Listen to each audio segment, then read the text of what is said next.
Hi students, in this video we will learn a new problem called hidden station problem. Uh, Maybe the most important issue we need to discuss in wireless LAN is access control. How a wireless host can get access to the shared medium. Here the medium is air. So carrier sense multiplexes with collision detection algorithm does not work in wireless LAN. And the reasons are as follows. Wireless hosts do not have enough power to send and receive at the same time. And the hidden station problem prevents collision detection. And another reason is the distance between the stations can be great.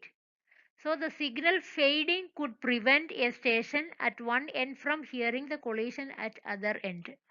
With these reasons, CSMS or CD cannot be implemented in the Wi-Fi. Now let us think what is the hidden station problem.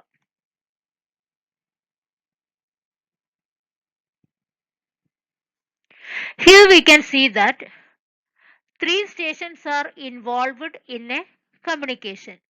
Station B, Station A and Station C. Station B and A are within the range of a common BSS and A and C are within the range of a common BSS. And the terminal B sends data to A. But terminal C cannot understand that B is sending data to A.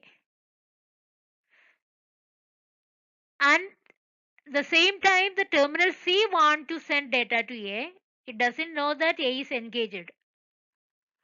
So C can send data to A because C and A are within the range.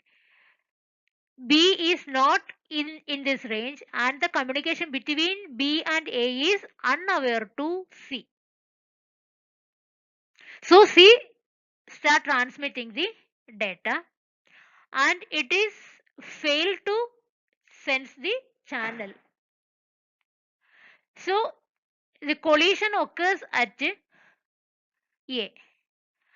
B cannot detect this collision because B cannot understand that C is sending some data to A. B and C are not in the common range. That is what the issue.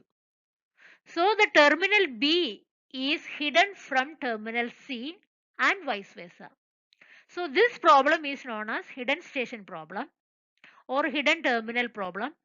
The hidden terminal problem is a transmission problem that arises when two or more stations who are out of range from each other transmit simultaneously to a common recipient. Here the common recipient is A and B and C are out of range. That is why the hidden station problem occurs. Same thing is explained here. A is common to B and C, but B and C are not in the common range. So B and C are hidden from each other with respect to A.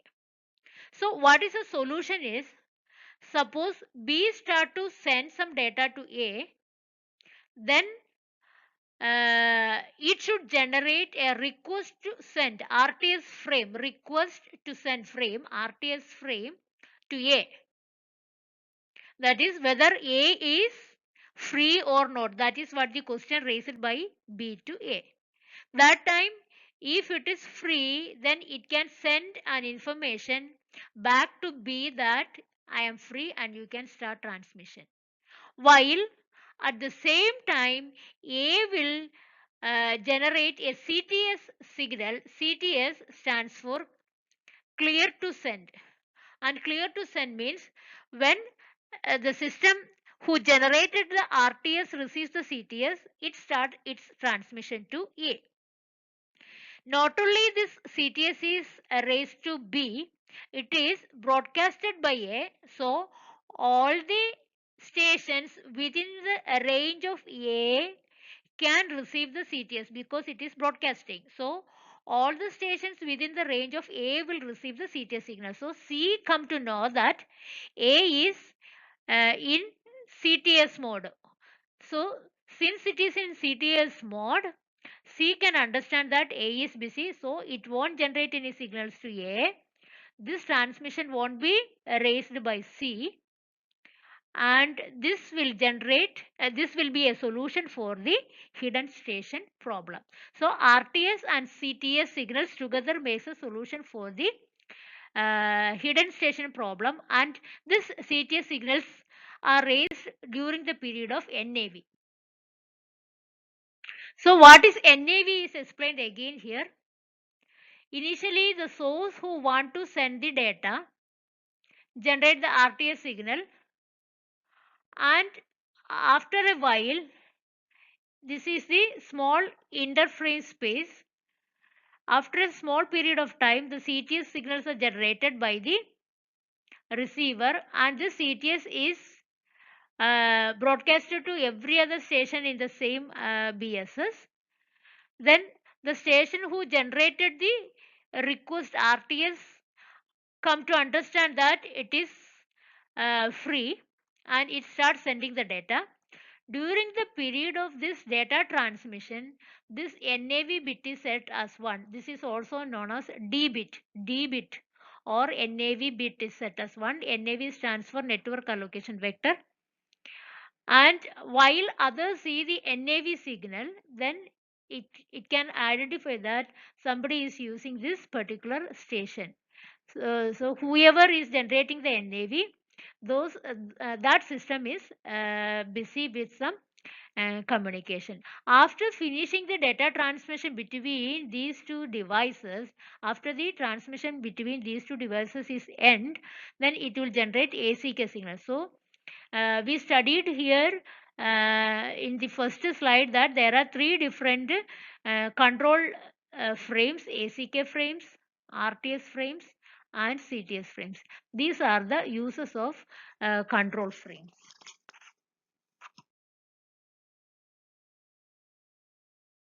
The use of RTS and CTS control frames to reserve access to a channel, and it indicates RTS frame to an access point that when a sender wants to send the data. Then when an access point receives an RTS frame, it responds by broadcasting the CTS frame. And the CTS frames have 2 purposes. One is it gives the sender explicit permission to send the data, and others to wait till the transmission is finished. And NAV is a timer that shows how much time the station is allowed to check for idleness.